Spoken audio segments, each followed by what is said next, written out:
斯里波波的呢，大家好，欢迎来到学汉语视频。Và chânថ្ងៃនេះយើងវិលមកជួបគ្នាសាជាថ្មីទៀតហើយជាមួយនឹងវីដេអូចែករំលែកភាសាចិនបាទអញ្ចឹងថ្ងៃនេះយើងសិក្សាជាបន្តទៅកាន់ភាគទី125ដែលភាសាចិននិយាយថា第125部分第125部分បាទអញ្ចឹងភាគទី125នេះយើងនឹងសិក្សាអំពីពាក្យប្រើប្រាស់នៅក្នុងរោងចក្របាទតកតទៅជាមួយនឹងពណ៌បាទបើអញ្ចឹងជាដំបូងយើងមកសិក្សាស្វែងយល់អំពីពាក្យថាពាក្យដែលប្រើនៅក្នុងរោងចក្របាទអញ្ចឹងភាសាចិននិយាយថា工厂使用的词语工厂使用的词语បាទអញ្ចឹងពាក្យថា工厂បកថារោងចក្រ使用បកថាប្រើឬក៏ប្រើប្រាស់តបាទអញ្ចឹងតកន្លែងហ្នឹងយើងបកថាដែលហ្នឹងអត្ថន័យរបស់វាគឺមានន័យថាសម្រាប់ភ្ជាប់ប្រយោគឬក៏ពាក្យពីរឲ្យមានទំនាក់ទំនងគ្នាជាទូទៅយើងតែងតែឃើញពាក្យតបកថារបស់បាទអញ្ចឹងក្នុងកលៈទេសៈនេះយើងបកថាដែលវិញបាទអញ្ចឹងពាក្យជាបន្តគឺពាក្យឈើអ៊ីបាទអញ្ចឹងអក្សរ e បូកជាមួយនឹងអក្សរ u យើងអានទៅជាមាត់មូលយើងអានថាអ៊ីសំឡេងទី3យើងអានថាអ៊ីឈើអ៊ីបកថាពាក្យបាទអញ្ចឹងសរុបមកពាក្យថាកងឆាង使用的ឈើអ៊ីបកថាពាក្យដែលប្រើប្រាស់នៅក្នុងរោងចក្របាទអញ្ចឹងពាក្យទី1របស់យើងដែលយើងតែងតែនិយាយនៅក្នុងរោងចក្រហ្នឹងគឺមានន័យថាពាក្យបាញ់ថ្នាំពណ៌បាទអញ្ចឹងភាសាចិននិយាយថាផិនឈីបាទអញ្ចឹងផិនសំឡេងទី1បាទយើងអាចថាផិនទៅពេលឈីសំឡេងទី1ដូចគ្នាយើងអាចថាឈីផិនឈីបកថាបាញ់ថ្នាំពណ៌បាទ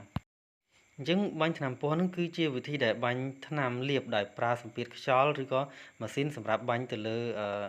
សម្ភារៈដែលយើងត្រូវបាញ់ដូចជាប្រើទៅលើ EVA ឬក៏ប្រើទៅលើស្បែកជើងជាដើមបាទអញ្ចឹងចំពោះបងប្អូនដែលធ្វើការនៅផ្នែកលាបពណ៌ឬក៏បាញ់ពណ៌បងប្អូនប្រហែលជាយល់ហើយបាទអញ្ចឹងនៅពេលដែលភ្ញៀវកំងម៉ូដស្បែកជើងឬក៏សម្ភារៈផ្សេងដែលតម្រូវឲ្យមានការបាញ់ពណ៌ឬក៏លាយពណ៌ជាមួយនឹងពណ៌ផ្សេងទៅគឺយើងប្រើវិធីសាស្ត្របាញ់ពណ៌ហ្នឹងពាក្យជាបន្តយើងសិក្សាអំពីពាក្យថារបកថ្នាំបាទគឺមានន័យថារបកថ្នាំពណ៌អញ្ចឹងភាសាចិននិយាយថាទៀវឈីបាទអញ្ចឹងទៀវបាទសំឡេងទី4យើងអានថាទៀវទៅពេលឈីសំឡេងទី1យើងអានថាឈីបាទអញ្ចឹងសំឡេងទី4សំឡេងទី1អញ្ចឹងយើងអានថាទៀវឈីបកថារបកថ្នាំបាទឬក៏របកថ្នាំពណ៌បាទអញ្ចឹងចូលដល់ពាក្យជាបន្តយើងសិក្សាអំពីពាក្យថាពណ៌ភាសាចិននិយាយថាយៀនសបាទអញ្ចឹងសំឡេងពាក្យទី1សំឡេងទី2អានថាយៀនដល់ពេលពាក្យទី2សំឡេងទី4យើងអានថាសអញ្ចឹងយើងអានថាយៀនសបកថាពណ៌បាទពាក្យជាបន្តយើងសិក្សាអំពីពាក្យថាពណ៌ចម្រុះឬក៏ពណ៌ច្រើនឬក៏យើងអាចនិយាយបានមួយទៀតថាចម្រុះពណ៌ក៏បានដែរបាទអញ្ចឹងភាសាចិននិយាយថាឆាយសបាទអញ្ចឹងពាក្យទី1សំឡេងទី3យើងអានថាឆាយបាទពាក្យទី2សំឡេងទី4យើងអានថាសបាទអញ្ចឹងពាក្យហ្នឹងយើងអានថាឆាយសបកថាចម្រុះពណ៌ឬក៏ពណ៌ចម្រុះអូខេចូលដល់ពាក្យជាបន្តដែលជាពាក្យទី5របស់យើងគឺយើងសិក្សាអំពីពាក្យថាពណ៌បំបាំងឬក៏ពណ៌ច្របូកច្របល់បាទអញ្ចឹងគឺមានន័យថាវាគឺជាពណ៌ដែលប្រើសម្រាប់បំបាំងខ្លួនឯងពីការមើលឃើញវាបង្កើតឡើងដើម្បីឲ្យវត្ថុមើលទៅស្របជាមួយនឹងបរិយាកាសជុំវិញឬក៏ដើម្បីបំបាំងវត្ថុឬក៏មនុស្សមិនឲ្យមើលឃើញយ៉ាងងាយស្រួលគេប្រើវាសម្រាប់សម្លៀកបំពាក់របស់យោធាជាដើមបាទអញ្ចឹងភាសាចិននិយាយថាមីឆាយបាទអញ្ចឹងម៉អ៊ីមីសំឡេងទី2យើងថាមីដល់ពេលឈឺអាយឆាយសំឡេងទី3យើងថាឆាយអញ្ចឹងភាសាចិនយើងនិយាយថាមីឆាយបាទអញ្ចឹងមីឆាយហ្នឹងគឺជាពណ៌ដែលគេបង្កើតឡើងសម្រាប់ឲ្យដូចជាមួយនឹងធម្មជាតិបាទអញ្ចឹងយើងមើលទៅគឺមើលពីចម្ងាយទៅយើងមើលអត់ងាយដឹងទេអញ្ចឹងគឺមានន័យថាពណ៌បំបាំងឬក៏ពណ៌ដែលច្របូកច្របល់ឬក៏ពណ៌ដែលលាយឡំគ្នាជាមួយដូចមើលទៅដូចជាធម្មជាតិអញ្ចឹងណាបងប្អូនអញ្ចឹងបានជាទាហានពីច្រើនគឺប្រើប្រាស់ពណ៌ដែលចម្រុះបែបហ្នឹងដើម្បីធ្វើជាសម្លៀកបំពាក់នៅពេលដែលគាត់ចូលក្នុងព្រៃទៅគឺមើលទៅឬលាយឡំជាមួយនឹងធម្មជាតិគឺមើលអត់ដឹងថានៅខាងមុខឬក៏នៅពីចម្ងាយហ្នឹងគឺមើលយើងមើលអត់ដឹងថាមានមនុស្សទេបាទអញ្ចឹងជាបន្តយើងសិក្សាអំពីពាក្យថាសអ៊ីបាទអញ្ចឹងសសំឡេងទី4យើងថាស បាទ e សម្លេងទី2យើងថា e បាទអញ្ចឹងពាក្យហ្នឹងយើងថាស e បកថាការប្រែប្រួលពណ៌ឬក៏យើងបកថាហៅពណ៌ឬក៏ចេញពណ៌ឬក៏ស្លកពណ៌បាទអញ្ចឹងឧទាហរណ៍ជាក់ស្ដែងដូចជាខោកបយហ្នឹងបាទអញ្ចឹងរៀងស្លកហ្នឹងអញ្ចឹងគេនិយាយស e ហើយមួយទៀតខោដែលកណាត់ដែលមានចេញពណ៌ក្រហមហ្នឹងក៏គេនិយាយថាស e ដែរចេញពណ៌ខាងក្នុងហើយមួយទៀតអណ្ដាតដែលមានស្លាកអណ្ដាតអ៊ុតទៅលើស្វងពុពណ៌ក្រហមហើយវាចេញពណ៌ទៅលើស្លាកអណ្ដាតក្រហមព្រាលដែរហ្នឹងក៏គេនិយាយថាស e ដែរអូខេជាបន្តយើងសិក្សាអំពីពាក្យថាយានសពៀនហួរយានសពៀនហួរបាទអញ្ចឹងយានសយានសម្លេងទី2យើងថាយានដល់ពេលសសម្លេងទី4យើងថាសដល់ពេលពាក្យទី3យើងថាពៀនសម្លេងទី4បាទពាក្យទី3សម្លេងទី4យើងថាពៀនពាក្យចុងក្រោយគេគឺសម្លេងទី1យើងថាហួរបាទអញ្ចឹងយើងថាយានសពៀនហួរយានសពៀនហួរបាទបកថាការផ្លាស់ប្ដូរពណ៌ឬក៏ការបំលែងពណ៌សរុបមកពាក្យយានសពៀនហួរយើងមានន័យថាគឺជាការប្រែប្រួលពណ៌ដែលអាចកើតឡើងដោយសារតែទី1ពន្លឺទី2សីតុណ្ហភាពទី3សំណើមទី4សមាសធាតុគីមីទី5អាយុឬក៏ការចាស់បាទអញ្ចឹងមានន័យថាសម្ភារៈមួយហ្នឹងឧទាហរណ៍ថាស្បែកមួយហ្នឹងចុះពេលដែលត្រូវពន្លឺទៅគឺវាប្រែពណ៌វាប្រែតិចលឿងតិចក្រហមតិចខៀវអញ្ចឹងអាហ្នឹងគេហៅថាយានសពៀនហួរ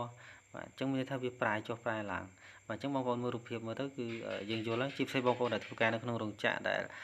ជួបប្រទះជាមួយនឹងសម្ភារៈហ្នឹងគឺបងប្អូននឹងយល់បាទអញ្ចឹងជាបន្តយើងសិក្សាអំពីពាក្យថារោងចក្រជ្រលក់ពណ៌បាទអញ្ចឹងភាសាចិននិយាយថារានឆាងបាទអញ្ចឹងឬអានរានសម្លេងទី3យ៉ាងថារានឈឺអាងឆាងសម្លេងទី3យ៉ាងថាឆាងរានឆាងរោងចក្រជ្រលក់ពណ៌បាទអញ្ចឹងជាបន្តយើងសិក្សាអំពីពាក្យថាពណ៌ជំរាលបាទអញ្ចឹងភាសាចិននិយាយថាជៀនជីនយានសបាទអញ្ចឹងជៀនសម្លេងទី4និយាយថាជៀនជីនសម្លេងទី4និយាយថាជីនយានសជៀនជីនយានសបាទអញ្ចឹងពណ៌ជំរាលមានន័យថាគឺជាពណ៌ដែលផ្លាស់ប្ដូរពីពណ៌មួយទៅពណ៌មួយផ្សេងទៀតដោយគ្មានព្រំខ្ទង់ច្បាស់ហើយវាអាចបង្កើតអារម្មណ៍ស្រទន់ឬក៏បែបធម្មជាតិនិងសម្រួលភ្នែកបាទសរុបមកពាក្យថាជីនយានសបកថាពណ៌ជំរាលមានន័យថាជំរាលពីពណ៌ដិតខ្លាំងទៅជាពណ៌ស្រាលគេហៅថាពណ៌ជំរាលបាទអញ្ចឹងជាបន្តយើងសិក្សាអំពីពាក្យថាការបោះពុម្ពអេក្រង់គឺយើងបកថា print អេក្រង់បាទអញ្ចឹងភាសាចិននិយាយថា screen printing បាទអញ្ចឹងភាសាចិននិយាយថាវងប៉ានអ៊ីនសួរបាទអញ្ចឹងវងសម្លេងទី3ប៉ានសម្លេងទី3អ៊ីនសម្លេងទី4សួរសម្លេងទី1អញ្ចឹងយើងអានថាវងប៉ានអ៊ីនសួរអញ្ចឹងការបោះពុម្ពអេក្រង់គឺមានន័យថាវាគឺជាវិធីបោះពុម្ពដោយបាញ់ថ្នាំតាមបណ្ដាញស្ប៉ាយដែលប្រើសម្រាប់បោះពុម្ពទៅលើវត្ថុដូចជាក្រណាត់ក្រដាសឈើឬក៏សម្ភារៈផ្សេងបាទអញ្ចឹងបងប្អូនដែលធ្វើការនៅផ្នែកបោះពុម្ពបាទអេក្រង់ហ្នឹងគឺបងប្អូនប្រហែលជាយល់ហើយបាទអញ្ចឹងពាក្យជាបន្តយើងសិក្សាអំពីពាក្យថាសឹងហួរជួនអ៊ីនបាទអញ្ចឹងសឹងសម្លេងទី1ហួរសម្លេងទី2ជួនសម្លេងទី3អ៊ីនសម្លេងទី4យើងអានថាសឹងហួរជួនអ៊ីនបាទអញ្ចឹងពាក្យហ្នឹងភាសាខ្មែរពិបាកបញ្យល់ពិបាកបកថាយ៉ាងម៉េចឲ្យត្រូវបងប្អូនប៉ុន្តែគឺយើងសម្រាយគឺមានន័យថាពាក្យមួយហ្នឹងគឺមានន័យថាជាបច្ចេកវិទ្យាដែលគេប្រើកម្ដៅដើម្បីផ្លាស់ទីសារធាតុពណ៌ពីសន្លឹកបោះពុម្ពទៅលើវត្ថុដោយការបំលែងពីសភាពរឹងទៅឧស្ម័នដើម្បីផ្លាស់ទីរូបភាពពីសន្លឹកបោះពុម្ពទៅលើវត្ថុដូចជាក្រណាត់កែវដែកឈើនិងសេរ៉ាមិចជាដើមបាទអញ្ចឹងទាំងអស់នេះគឺជាអត្ថន័យនៃពាក្យសឹងហួរជួនអ៊ីនបាទអូខេជាបន្តយើងសិក្សាអំពីពាក្យថាការបោះពុម្ព Digital បាទអញ្ចឹងភាសាចិននិយាយថាស៊ូម៉ាអ៊ីនសួរបាទអញ្ចឹងស៊ូសម្លេងទី4យើងថាស៊ូម៉ាសម្លេងទី3យើងថាម៉ាអ៊ីនសម្លេងទី4យើងថាអ៊ីនបាទអញ្ចឹងពាក្យសួរសម្លេងទី1យើងថាសួរបាទអញ្ចឹងពាក្យហ្នឹងយើងថាស៊ូម៉ាអ៊ីនសួរបកថាការបោះពុម្ព Digital បាទអញ្ចឹងពាក្យហ្នឹងគឺមានន័យថាគឺជាបច្ចេកវិទ្យាដែលបោះពុម្ពដោយផ្ទាល់ពីឯកសារ Digital ទៅលើសម្ភារៈដោយមិនចាំបាច់មានដំណាក់កាលបង្កើតប្លង់បោះពុម្ពអូខេអញ្ចឹងពាក្យជាបន្តដែលជាពាក្យចុងក្រោយគឺយើងសិក្សាអំពីពាក្យថាគួរសាងបាទអញ្ចឹងពាក្យសម្លេងទី1យ៉ាងថាគួរបាទគួរដល់ពេលពាក្យទី2សម្លេងទី1ដូចគ្នាយ៉ាងថាសាងបាទអញ្ចឹងពាក្យហ្នឹងយើងអានថាគួរសាង កសាងបាទបកថាកកិតឬក៏ឆ្កូតឬក៏របួស